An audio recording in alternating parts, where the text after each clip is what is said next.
దాంట్లో దోషులను శిక్షించాలని చెప్తున్నారు. శ్రీనివాస్ గారికి జరుగుతుంది విచారణ కాదా సార్? ఇప్పుడు విచారణ లేకుండా నిందితులని ఇప్పుడు సిట్ అనేది కేసీఆర్ గారు అమలు చేయలే కదా, మేము కూడా సమాధానంతో ఉన్నాం సార్. విచారణ జరుగుతుంది. ఇంకో ఆశ్చర్యకర విషయం చెప్తాను. ఈ విచారణ టీఆర్ఎస్ నాయకులు వీళ్ళలో భారతదేశ స్వతంత్ర సంగ్రామంలో గొప్ప పోరాటం చేసి బయటకు వచ్చినట్టుగా, తెలంగాణ త్యాగాలను వీళ్ళ కుటుంబం చేసినట్టుగా బయటికి పిడికిలు బిగించిన సంతోష్ రావు గారు బయటకు వస్తున్నాడు.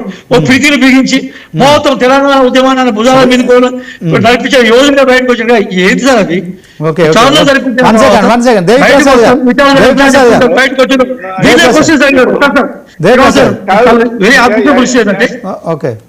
ఏంటంటే వాళ్ళు ఫస్ట్ అడిగి మేము సమాధానం చెప్పి ఉంటారు, కానీ వీళ్ళ నాయకులు లోపలికి వచ్చి మేమే సిట్ అధికారులను విచారించడం, మేమే వాళ్ళ ప్రశ్న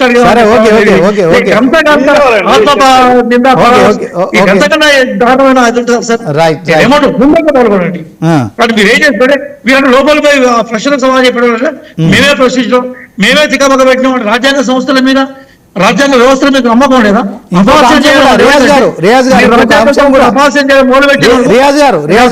ఇంకొక అంశం కూడా లేవనెత్తారు దేవి ప్రసాద్ గారు.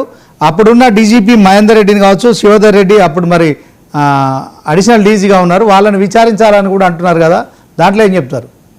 ఇప్పుడు ఒక క్వశ్చన్ సార్, తీగలావుటే దుంక కలిగినట్టుగా ఎవరైతే ఆ ఫోన్ ట్యాపింగ్ లో ఇన్వాల్వ్ అయిన ఆఫీసర్ పేరు క్లియర్ గా ఒకరిని విచారిస్తే వారు ఇంకోటి పేరు చెప్పిండు, వారు ఇంకోటి పేరు చెప్పిండు. ఇన్వాల్వ్ అయిన వాళ్ళు విచారిస్తే తప్ప ఇక దేశంలో బయట అందరూ విచారించే అవకాశం ఉండదు కదా సార్.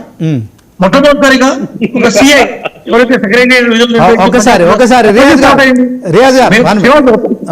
తీగలాగితే డొంక కదులుతుంది, ఎవరైతే ఆ ఫోన్ ట్యాపింగ్ అప్పుడు విధుల్లో వహించారో ఒకరు చెప్తారు ఇంట్రాగేషన్ ఏంటి సార్, పోలీస్ ఇంట్రాగేషన్ ఎట్లా ఉంటుంది?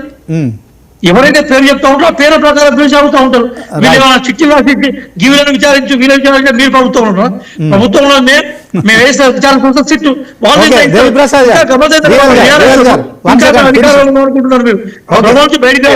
అధికారం ఉంది కాంగ్రెస్ పార్టీ.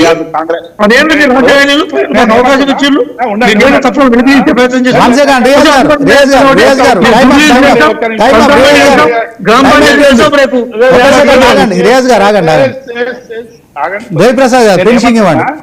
ఇప్పుడు సిట్టాధికారులకు సంబంధించి ఎవరైనా సిట్టాధికారులు బయటకు వచ్చి డెఫినెట్ గా మేము చేసినటువంటి తప్పులని చెప్తే డెఫినెట్ గా వెల్కమ్.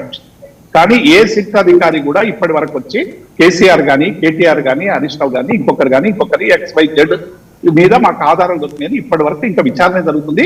కేవలం విచారణలో భాగంగానే సిట్ పనిచేస్తా ఉంది. దాన్ని మేము సంపూర్ణంగా సహకరిస్తున్నాం.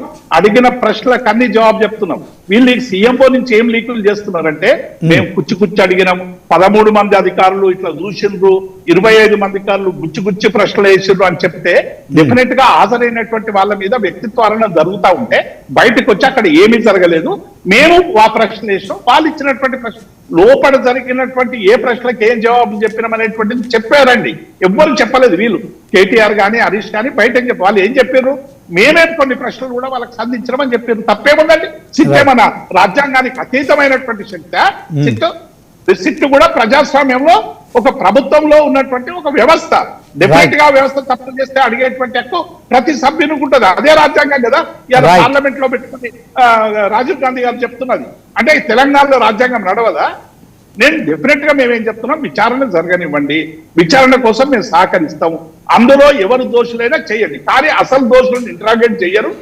వేరే మీరు టార్గెట్ పెట్టుకున్నటువంటి అందరినీ విచారిస్తారు తప్ప అసలు దొంగలు గంప కింద పెట్టి మాయం చేస్తున్నారు అనేటువంటిది మా అలిగేషన్.